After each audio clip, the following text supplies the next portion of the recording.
नमस्कार। हर हफ्ते की तरह इस बार भी आपसे रूबरू हैं। इस हफ्ते बहुत कुछ हुआ है।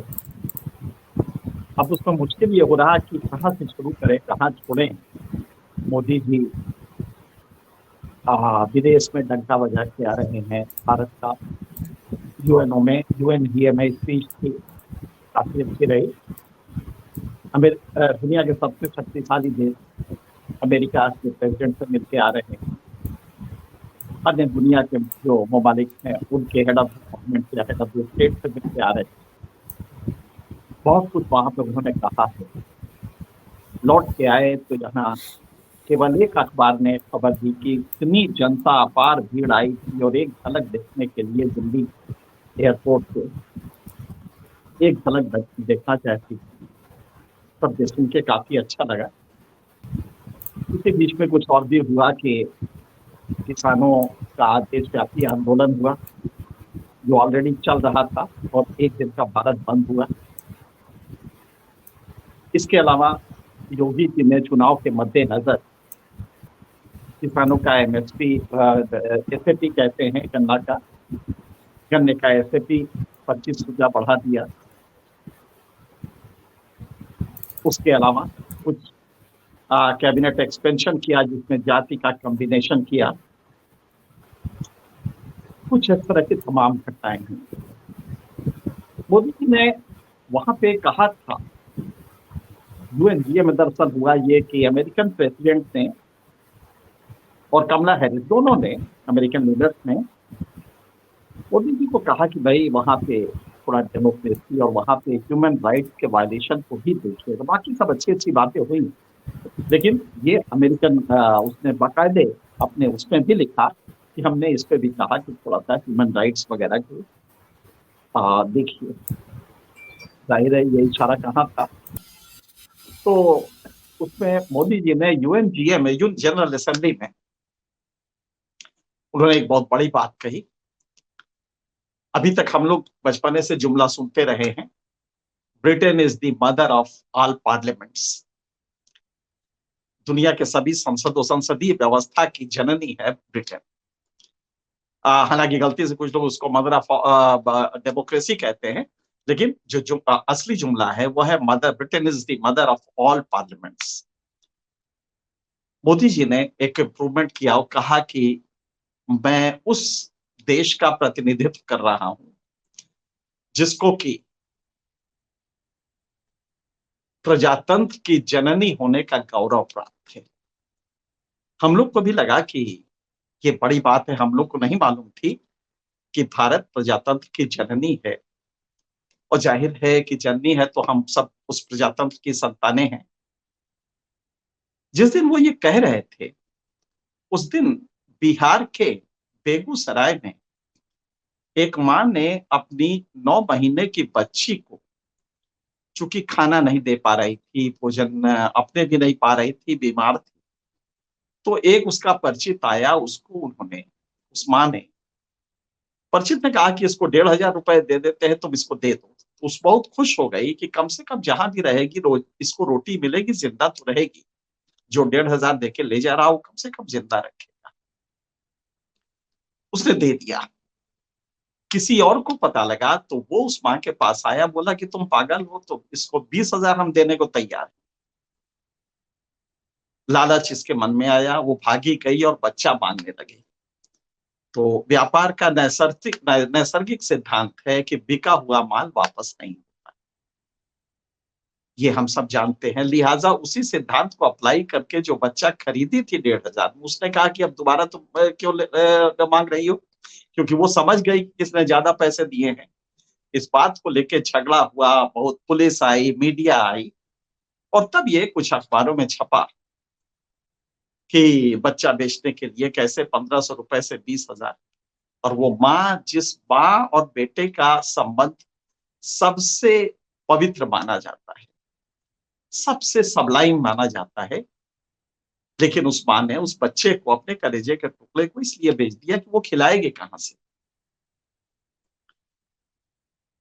भारत में, भारत जननी है प्रजातंत्र की, और इसका ये रूप है 70 साल की उस प्रजातंत्र में जिसमें को हमने लिखित संविधान बनाया था और उसमें जस्टिस और इक्वालिटी दोनों को, फ्रेटर्निटी, अच्छी अच्छी बातें कही थी, जिसमें जस्टिस और फ्रेटर्निटी भी था। जस्टिस का किस्सा आपको बताते हैं, आज ही के अखबार में है। जब मोदी जी ये कह रहे थे और भारत में लैंड कर रहे थे, जब यूएनजीए में कह रहे थे, उस समय ये घटना हुई थी कि गाजियाबाद में एक महिला के साथ रेप हुआ। उसने पुलिस में, उसके पति ने शिकायत की।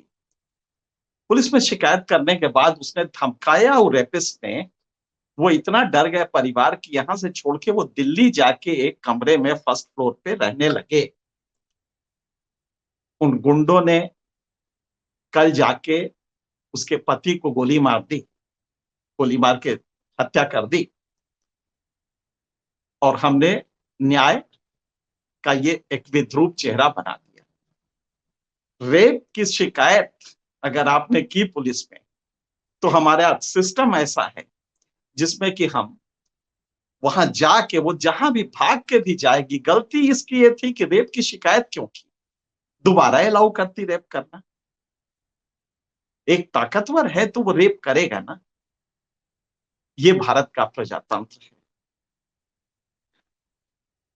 इसको भी छोड़िए, भारत का प्रजातंत्र जिसकी बात मोदी जी कर रहे थे, उस जिसको जननी बता रहे थे, वो आज से 2500 साल पहले, ये माना जाता है कि वैशाली जो बिहार का है, और बिहार में ये प्रजातंत्र पनपा था गौतम बुद्ध के काल में। ये माना जाता है, मगध वगैरह वगैरह में ये माना जाता है। उस बिहार की ताजा स्थिति देख लीजिए। आज ही की खबर है कि एक केंद्रीय मंत्री, जो पूर्व केंद्रीय मंत्री हैं, जो अभी हटाए गए हैं, उनकी मां का पेंशन, उनको मां के मरे हुए करीब 10 महीने हो गए, लेकिन उसका पेंशन आज भी आ रहा है। एक अन्य मंत्री है जो अभी भी मंत्री है, उसकी मां को भी मरे हुए साल भर हो गए, उसका पेंशन लगातार आ रहा है। और दर्जनों ऐसे केसेस हैं जिसमें जो विधायक और सांसद मंत्री मर गए, उनके आश्रित जो थे, जिनको पेंशन दिया जाता है, वो भी मर गए, और 4-4 साल हो गए उनको मरे हुए, लेकिन 35,000 से लेके 60,000 रुपए महीने का पेंशन पिछले 4 साल 5 साल से आ रहा है। मुझे भी एक पेंशन मिलता है पत्रकारिता में, आप जानते हैं। एक गवर्नमेंट की 1952 की स्कीम है, फैमिली पेंशन।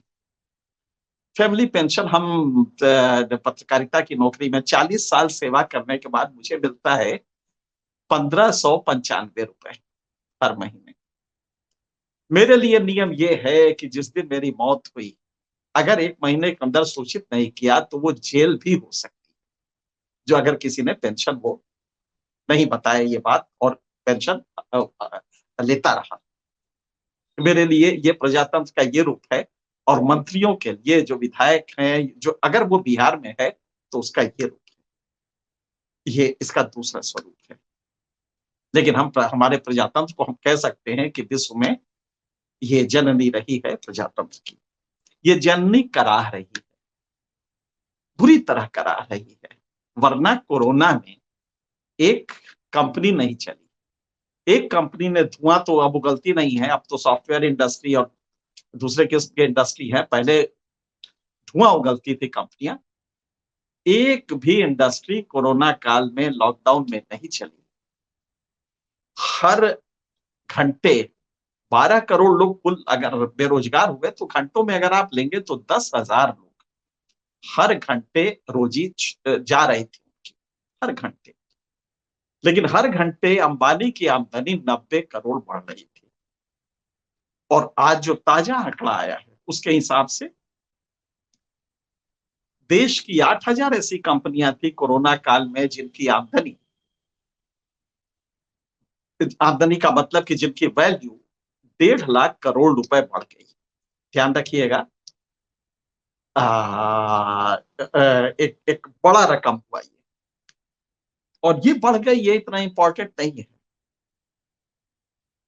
इसमें से 10 कंपनियों की सबसे ज्यादा 150 लाख करोड़ बढ़ी, 150 लाख करोड़। और इसमें 10 कंपनियां ऐसी हैं जिनकी 40 लाख करोड़ बढ़ी। लेकिन 57% ऐसी कंपनियां हैं जिनकी वैल्यू घटी है, तो ये पैसा खींच के एक तरफ चला जा रहा है। हर घंटे कोरोना में, कभी कभी सुन के ये ताजुब होता है कि हर घंटे कोरोना में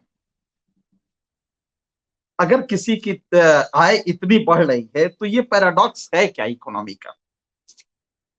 अब हम मूल मुद्दे पे आते हैं।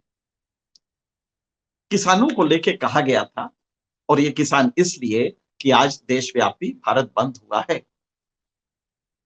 इस भारत बंद को आप गौर से देखिए, क्यों किसान यहां आके खड़ा है। ताजा रिपोर्ट है, किसी अखबार ने नहीं दिया है, मैं आपको ये पहली बार बता रहा हूं, क्योंकि दिन रात कैलकुलेट करने पे ये समझ में आया। अभी एनएसएसओ का 77th राउंड खत्म हुआ, और उसके आधार पर एसएएस कहते हैं, एसएएस का एक असेसमेंट होता है, और इसको लेके लगातार भारत सरकार अपनी रिपोर्ट बनाती है। तो situational assessment of situational assessment survey किसानों का किया गया, कृषि का किया गया, और तब पता चला कि किसानों की आय लगातार खेती से, उपज से लगातार गिरती जा रही है। इस समय सिर्फ 37.4% रह गई है। आप जरा सोचिए, वादा ये था बरेली में, जब 2016 में कहा था मोदी जी ने, तो कहा था कि आय हम दूनी कर देंगे। और जो लेटेस्ट रिपोर्ट आई है, जो एसएएस थर्ड राउंड इसका है, और 77th राउंड एनएसएसओ के सर्वे के बेसिस पे ये बनाया गया है, इसमें जब ये देखा गया तो किसानों की आय खेती से लगातार घटी है। बढ़ी किस चीज से है? पगार और मजदूरी से। जब वो किसी फैक्ट्री में कहीं और काम कर रहा है, तो उसकी आय बढ़ रही है। खेती से उसकी आय कम हो रही है, जबकि वादा था डबल करने का। अब की क्या किया सरकार ने, डबल कराने के चक्कर में 4 आय जोड़ दिए। कहा कि सब मिला के भाई किसान है, आमदनी कर रहा है। और किसान की परिभाषा क्या थी? अगर किसी व्यक्ति की खेती से या किसी भी जमीन से, उपज से आमदनी 4,000 सालाना है, तो वो किसान। गौर करिएगा, 4,000 सालाना। अब 4,000 सालाना के बाद इसको किसानों को पहचाना गया। फिर उसमें जोड़ दिया गया कि अगर उसके बेटे ने बकरी पाला गया है घर पे, और बेटा दिन भर उसको चराने जंगल जाता है, क्योंकि बकरी को कुछ खाना देने की जरूरत नहीं होती है, बकरी खुद ही जंगल जाके चर के आती है, दूध दे देती है। तो सरकार ने उस बकरी का दूध कैलकुलेट किया, आधा किलो पर डे के हिसाब से, उदाहरण ले लीजिए, तो साल भर में 150 लीटर दूध उसकी आमदनी में जुड़ जाए, क्योंकि वो बच्चा जंगल में जाके उसको चराता था। अगर उस बच्चे ने पंचर जोड़ना शुरू किया है किसी साइकिल की दुकान पे, और उससे उसको कुछ मिल रहा है, 10 रुपया, 20 रुपया, 50 रुपया, वो भी उसकी आय में शामिल हो जाए।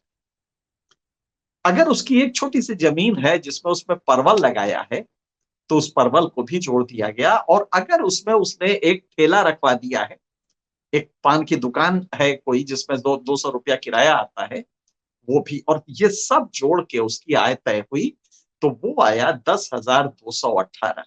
अब गौर कीजिएगा, जब मोदी जी बरेली में ये वादा कर रहे थे दूना करेंगे, उस समय किसान की आमदनी 8,900 कुछ रुपए थी। और ये नाबार्ड की अपनी स्टडी से पता चला।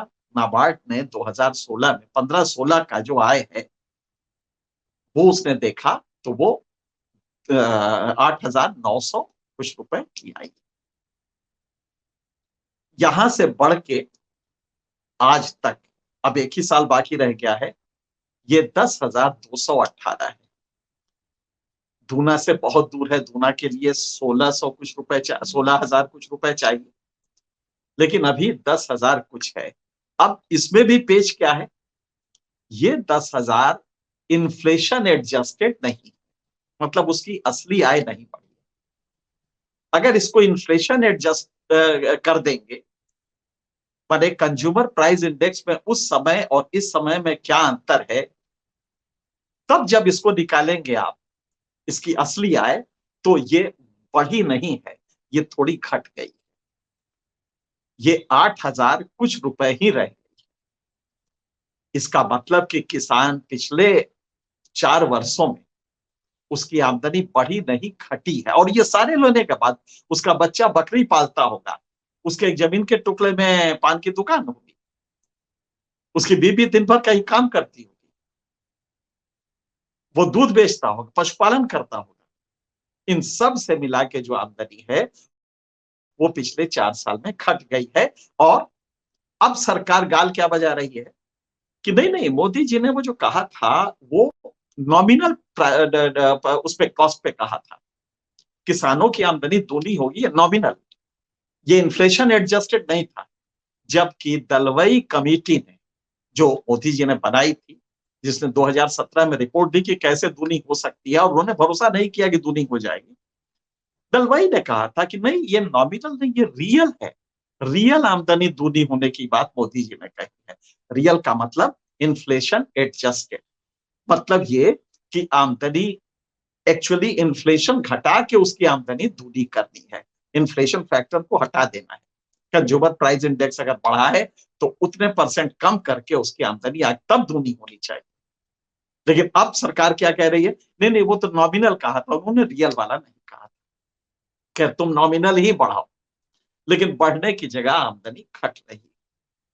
किसान वो आंदोलन कर रहा है तो क्या गुनाह कर रहा है, पेट बांध के वो कर रहा है। और जैसे ही चुनाव आया यूपी में, आप जरा देखिए सरकारों को, जैसे ही चुनाव आया तो आपने 4 साल तक नहीं बढ़ाया था। अभी कुछ दिन पहले, 2 महीने पहले 10 रुपया बढ़ाया था, अभी 25 रुपया बढ़ाया।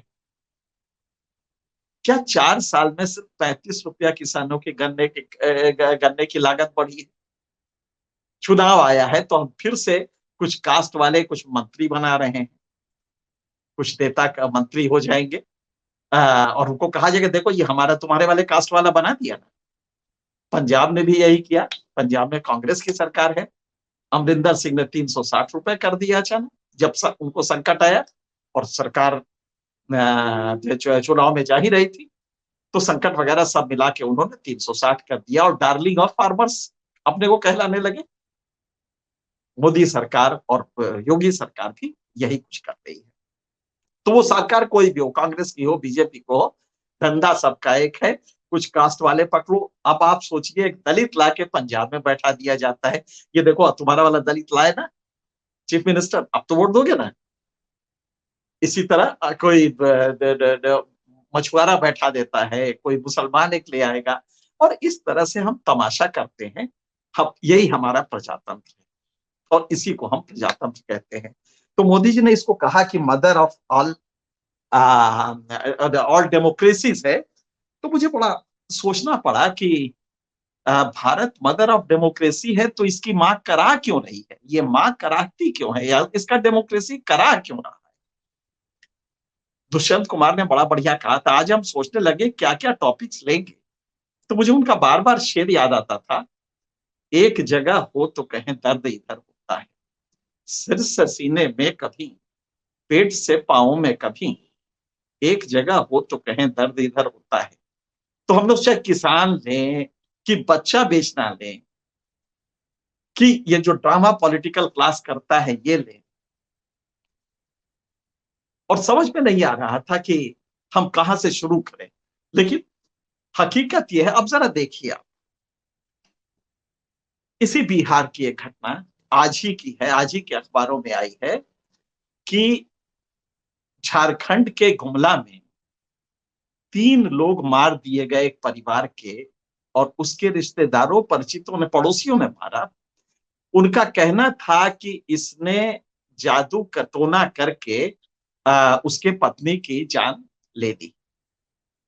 उसको शक था कि जादू टोना की वजह से उसके पत्नी की जान गई, लिहाजा वो गुस्से में आया और कुल्हाड़ी से तीनों को काट दिया। जरा गौर कीजिएगा, भारत प्रजातंत्र की, दुनिया की जननी है, और उसकी जननी में उसका एक बच्चा जो था वो ये मानता है कि जादू टोना करके पत्नी को हमारे मार दिया और तीनों को उसने मार दिया। ये भी प्रजातंत्र का ही पार्ट था।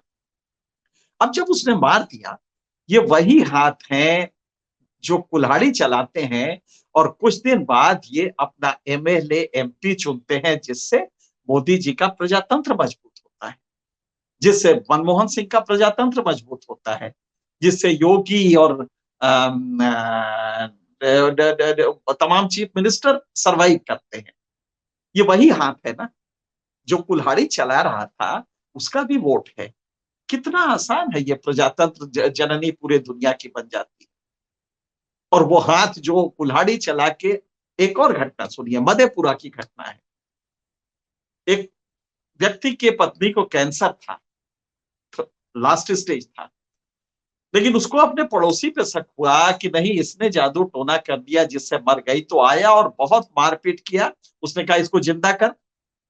अब जिंदा तो यमराज लेके चले गए, तो वो जिंदा कैसे करती, लेकिन उसका विश्वास था कि जादू टोना इसी ने किया है, यही जिंदा कर सकती है।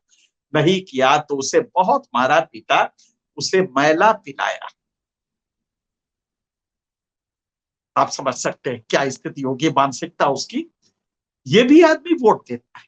70 साल में, कम से कम 70 साल में, हम वैशाली की के काल छोड़ भी दें, इन 70 सालों में हम इतना तो कर सकते थे कि डायन और जादू टोने पे विश्वास लोग करने की जगह रेशनल थिंकिंग डेवलप करें।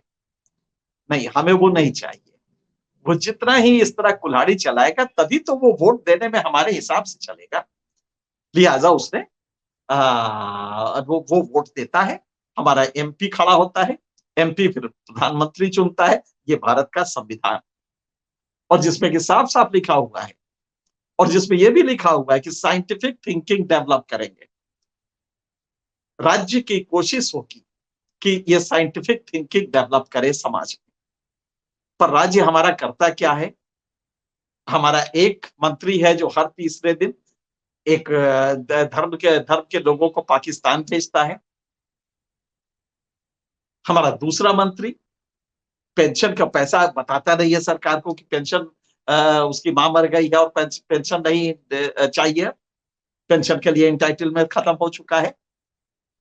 और ये सारे लोग संविधान की शपथ भी लेते हैं। जब मंत्री बनते हैं तो भी शपथ लेते हैं, एमपी एमएलए बनते हैं तो भी शपथ लेते हैं। लेकिन मोदी जी का मानना है कि भारत का जो प्रजातंत्र है, और इसको गौरव है, इसको इस स्थान प्राप्त करने गौरव है, और हम उसका प्रतिनिधित्व कर रहे हैं। मेरे ख्याल से एक कलेक्टिव कॉन्शियसनेस की क्वालिटी डेवलप करने के लिए हम सबको रेशनल थिंकिंग डेवलप करनी पड़ेगी। मोदी जी क्या कहते हैं, क्या करते हैं, ये इंपॉर्टेंट है। आज उन्होंने आयुष्मान भारत का डिजिटल वो किया और कहा कि इससे देश में क्रांति आ जाएगी। कोरोना काल में आप ताज्जुब करेंगे, बिहार में सिर्फ 19 लोगों का आयुष्मान भारत में इलाज हुआ। कोरोना काल में यूपी में सिर्फ 875 लोगों का इलाज हुआ आयुष्मान भारत से। कोशिश तो ये होनी चाहिए कि डिजिटल बाद में करेंगे, ये इलाज क्यों डिनाई किया?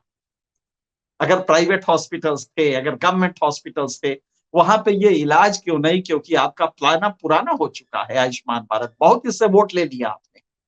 तो कोशिश ये होनी चाहिए, फेल क्यों हो रहा है? लेकिन हम डिजिटल करेंगे, उसमें एक कार्ड बनवाएंगे, कार्ड से होगा और पूरी भारत में क्रांति हो जाएगी। डिलीवरी पे ध्यान नहीं है कि क्या आयुष्मान, जबकि दक्षिण भारत के जो अच्छे राज्य हैं, आप ताज्जुब करेंगे, 1.5 लाख लोगों का इलाज कर्नाटक में हुआ है, जबकि पॉपुलेशन यूपी से काफी कम है, 1/4 भी कम है। लेकिन 1.5 लाख लोगों का इलाज हुआ, यूपी में सिर्फ 800 लोगों का हुआ है, 875 लोगों का। बिहार में 19 लोगों का हुआ है। बिहार में दूनी पॉपुलेशन है कर्नाटक से, लेकिन 19 लोगों का। कर्नाटक में 1.5 लाख लोगों का इलाज हुआ है। पूरे उत्तर भारत में 49 करोड़ रुपए ही आयुष्मान भारत में खर्च हुए हैं, जबकि टोटल जो खर्च हुआ है आयुष्मान भारत में कोरोना काल में, वो 2,422 करोड़ रुपए का हुआ है। तो साउथ इंडियन स्टेट्स ने इसकी पूरी सुविधा ली, क्योंकि वहां गवर्नेंस अच्छी। मोदी जी, ये संभव था। एक योगी और नीतीश कुमार के लिए भी संभव था। लेकिन तब आपको ये डिजिटल का जो नाटक है, इसकी जगह आपको एडमिनिस्ट्रेशन में डिलीवरी को ठीक करना था। पर डिलीवरी में कुछ मजा नहीं आता है। डिलीवरी में बहुत मेहनत होती है। यहाँ पे डिजिटल करो, बटन दबाओ, एक भाषण दो और डिजिटल हो गया। देश में क्रांति आ गई। भक्त लोग क्रांति देखने लगेंगे। आज के लिए मुझे लगता है कि आपके सोचने के लिए ये काफ़ी है कि हम सोचें कि क्या यही प्रजातंत्र हम रखेंगे? हमें गौरव तो होता है कि 2500 साल पहले तक हमारा कांसेप्ट था, लेकिन उस बीच में क्या हुआ? आज क्या हो रहा है? क्या वाक़ई हमारी प्रजातंत्र की जननी कराह नहीं रही है? ये बीमार नहीं है? हमारा दायित्व नहीं है कि हम इसको ठीक करें? आज के लिए इतना ही। अगले हफ्ते फिर किसी खास मुद्दे पे या मुद्दों पे आपसे फिर रूबरू होंगे। तब तक के लिए आज्ञा दीजिए। सत्य हिंदी का ऐप डाउनलोड करें गूगल प्ले स्टोर पर।